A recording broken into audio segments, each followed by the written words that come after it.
Restorative is the flip side of the coin to punitive. So traditionally we have had punitive systems where if someone is rude to an adult or if someone ditches school, then they're going to be suspended. Send them, put them in ISS, send them to homeschool suspension.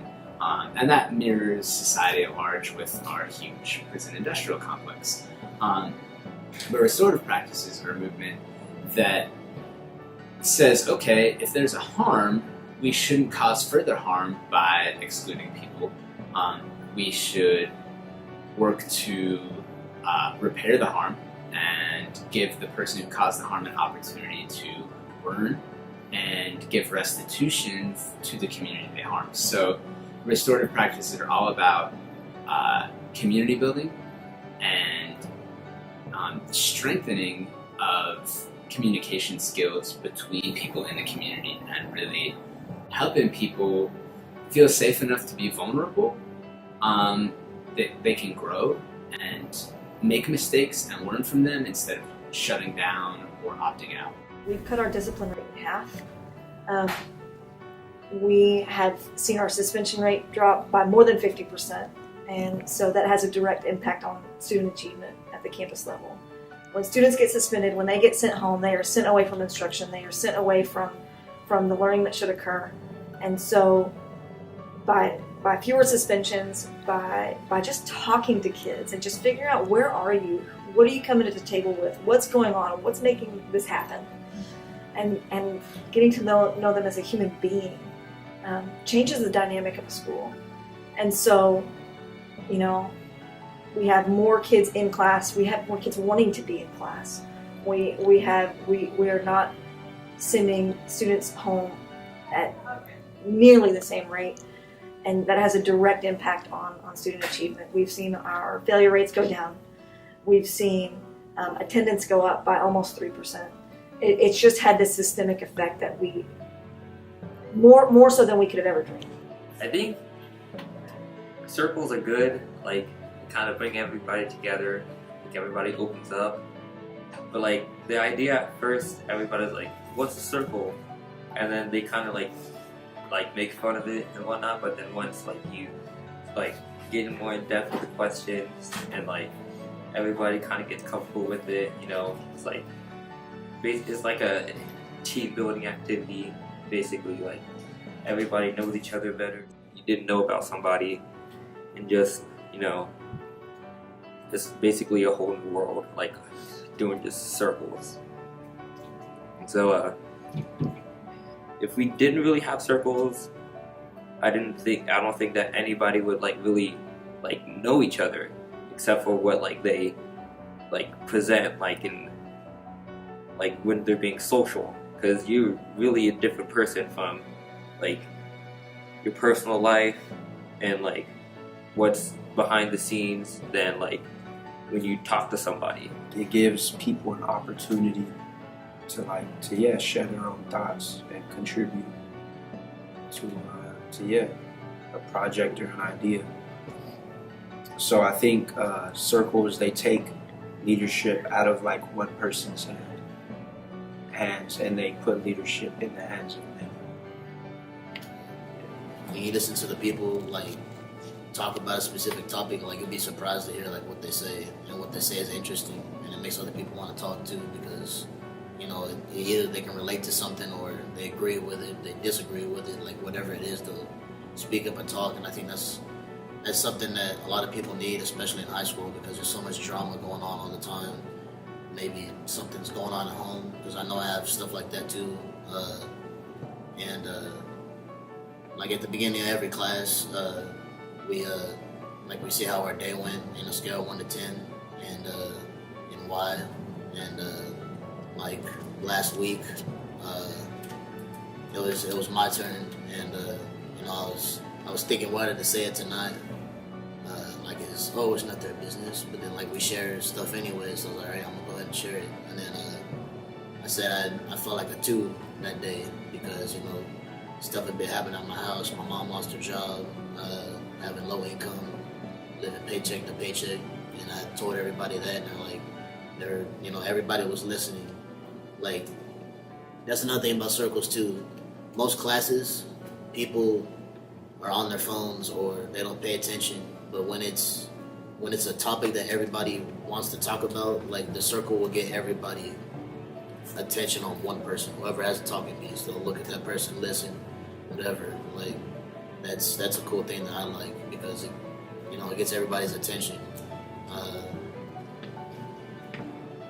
I guess another thing too would be that it builds trust in the classroom.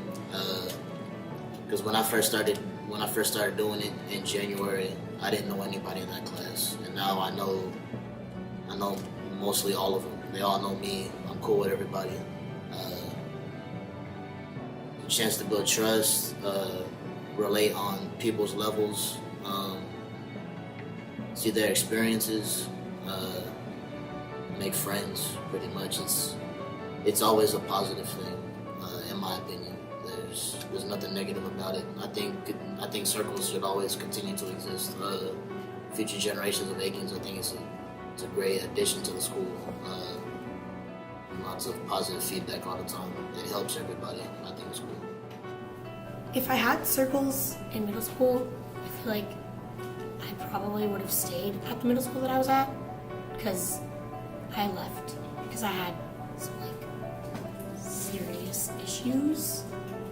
Not with the school, but the school supporting me, because I had some severe depression and some really bad stuff, and the school didn't really support me like I wanted them to. My mom and dad wanted them to, and they weren't really understanding of what I was going through. And I feel like if I would have had circles then, I would have definitely been more able to,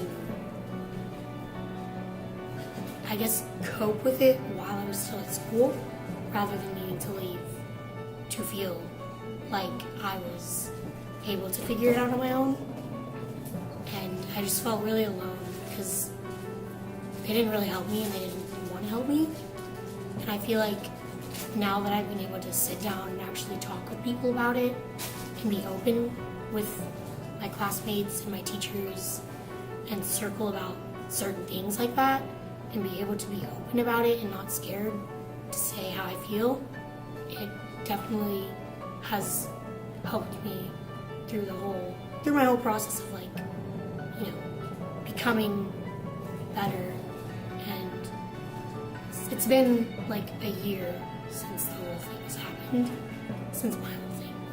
And I definitely feel like a big part of my recovery is being able to talk about it in circles and have it not be such a hard thing to talk about. It's definitely easier to talk about when I can relate to people about it, and it's helped me. I didn't know you. I didn't know who you were until we had circles. Right. And then I got to know you, and I was like, it's pretty chill. And then with the circling, the same with teachers. It's not they have the power over everything. You feel like you're the same person or something because they've gone through the same things. And with circling, that's when I realized that I wanted to be a social worker so I could help out others. So that helped me figure out what I wanted to do in the future. Circles affect leadership a lot because sometimes it's hard being a leader at a high school because I think a lot of people are shy, and although they have a lot of talent and ability, they don't want to express that. So being a leader, a student leader, when you don't really have any authority or anything, it's kind of hard being a leader because I don't know. It's just, it can be a little stressful. We are working to build restorative practices embedded into the campus at large. So it's a process. Bringing the paradigm shift to a campus is really a 3 to 5 year process, realistically. It's a new mindset, so it's a lot of learning for adults like myself as well as students. So we're providing opportunities for staff to be in circles. We're providing opportunities for students to come to circles during fit time. And hopefully we'll find ways to make sure it's available to all grade levels very explicitly. Like everybody knows that circles are available during fit. Everybody knows teacher-wise how to do a circle and get that comfortability to do circles. You know, maybe not like in the SEO class every week, but you know, when they feel like it would be a really good time to align their curriculum with some community building. We're not perfect. It has not been a perfect, smooth sailing experience because change is hard. People are very used to, you know, if X happens, then what's the protocol that follows? And it's not always going to be black and white. In fact, it should be all manner of gray on how we respond because each kid comes to the table with a different and unique experience. So acknowledging that and being okay that change sometimes is difficult and kind of navigating that together has been the journey. We will continue to have restorative practices as a part of our fabric on this campus, and we hope to streamline it, and we hope to that year 2 is just as powerful as year 1, if not more so. And it's just that everybody has this common language now.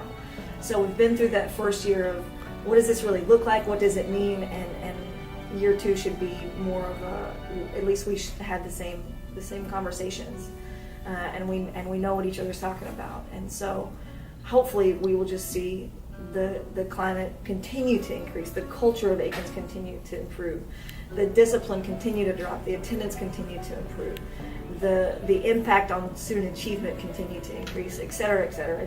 We're in this system, and the system continues to get better and better as we make those improvements.